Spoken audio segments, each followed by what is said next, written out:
Subscribe करें और दबाएं बेल आइकन ताकि कोई खबर रह न जाए।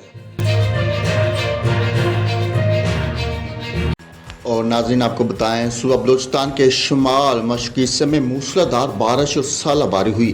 जिन इलाकों में मूसलाधार बारिश और सालाबारी हुई इनमें ज़ू, मुस्ताखेल, कोहलू और बारखान शामिल हैं। लोराई, दक्की, रखनी में बारिश से बरसाती नालों में तुगयानी आ गई। कोसुलेमान रेंज में बलूचिस्तान पंजाब बॉर्डर पर फोर्ट मनरो और बलूचिस्तान खैबर पख्तूनख्वा बॉर्डर पर दानासर में भी गरज चमक के साथ बारिश हुई। चमन, किला अब्दुल्ला, पशीन में तेज तूफानी हवाएं चलने से मामूलात जिंदगी मुतासर हुए। कोयटा चमन शराह पर तूफानी हवाएं चलने से जंगर पीर, अलीजई, सरानान, यारों में ट्रैफिक की आमदोरफ्त भी मुतासर हुई। सूबा बलूचिस्तान के बेहतर अजला में आज मौसम खुश्क और गर्म रहेगा। तहम सूब, मुस्ताखेल, बारखान और किला अब्दुल्ला में चंद मकामात पर तेज हवाओं, आंधी और गरज चमक के साथ बारिश मुतवक्को है।